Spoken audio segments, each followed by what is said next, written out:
अल्लाहुम्मा सल्ली अला मुहम्मदिन व आले मोहम्मद। कैसे हैं तमाम बहन भाई? अल्लाह पाक आप सबको खैर आफियत और सलामती के साथ रखे। चलें आज थोड़ी सी बात अल्लाह की करते हैं, अपने प्यारे रब की बात करते हैं। आपको पता है अल्लाह कितना प्यार करते हैं आपसे, कितना प्यार करता है वो, तो उसके प्यार का तो अंदाज़ा भी लगाना हमारे लिए कितना मुश्किल है, क्योंकि हम तो अपनी माँ के प्यार का अंदाज़ा नहीं लगा सकते। वो तो 70 माओं से बढ़ के प्यार करता है। और वो तो आप जो सोचते हैं ना, आपकी सोच से भी पहले उसे पता होता है कि आप क्या सोच रहे हैं। वो तो हर चीज़ का इल्म रखता है, और वो अपने बंदों के लिए बेहद रहीम है, बेहद करीम है, अफ़ो दरगुज़र करता है।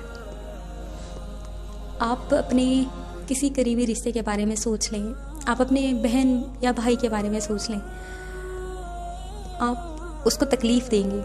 आपका बड़ा भाई है, वो आपको सही नसीहत करता है कि बच्चे आपने ऐसा नहीं करना, इस तरफ ना जाओ, ऐसे दोस्तों के साथ ना बैठो, ऐसी सोहबत में ना जाओ, ऐसा खाना ना खाओ जो तुम्हारी सेहत के लिए अच्छा ना हो, सिगरेट ना पियो, या कुछ भी ऐसी ही बातें बहुत सी मना करता है कि ऐसा नहीं करना। उसके बावजूद आप वो करते हैं।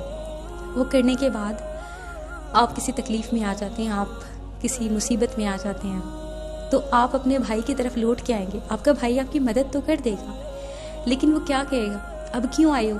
जब मैंने तुम्हें कहा था कि ऐसा नहीं करना तो क्यों किया तुमने? आपको उनकी बहुत सी डांट डपट सुननी पड़ेगी। बेशक वो आपसे प्यार करते हैं, इसीलिए आपको डांट पड़ रही है, लेकिन आप अपनी माँ के बारे में भी बात करें, वो भी आपको डांटेंगी, वो भी आपका बुरा नहीं चाहती, लेकिन जब आप गलती करके, कोताही करके अपनी माँ से भी कहेंगे कि ना कि मेरी गलती होगी, मुझे माफ़ कर दें, वो बेशक आपको माफ़ कर देंगी, लेकिन आपको डांट डपट के माफ़ करेंगी। आपको कहेंगी कि आपने ऐसा क्यों किया? जब मैं आपको रोकती थी, जब मैं आपको टोकती थी कि बेटा ऐसा नहीं करना, तो आपने ऐसा क्यों किया? लेकिन हमारा जो अल्लाह है ना, वो कभी आपसे नहीं कहेगा कि तुमने ऐसा क्यों किया। वो कहेगा जब आप गिरेंगे ना, गिर के उठेंगे और अल्लाह की तरफ वापस आएंगे, तो मेरा अल्लाह आपको खुशामदीद कहेगा मेरे बंदे तू आ गया तो घबराना नहीं, तू मायूस मत होना, मैं हूं ना तुम्हारे साथ। वो अल्लाह है, उसके प्यार का अंदाज़ा लगाना इतना आसान नहीं है।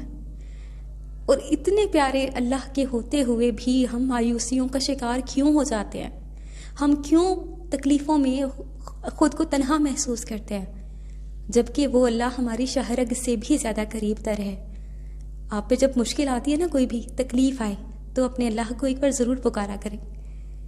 वो आपकी पुकार को सुनता है, वो आपकी पुकार का जवाब देता है। उम्मीद है मेरी आज की ये बात आपको समझ आई होगी। अपनी दुआओं में याद रखिएगा। अल्लाह हाफिज़। और दरूद पाक पढ़ लीजिएगा। अल्लाह पाक आप सब पे रहमत नाजिल फरमाए। अल्लाहुम्मा सल्ली अला मुहम्मदिन व आले मोहम्मद।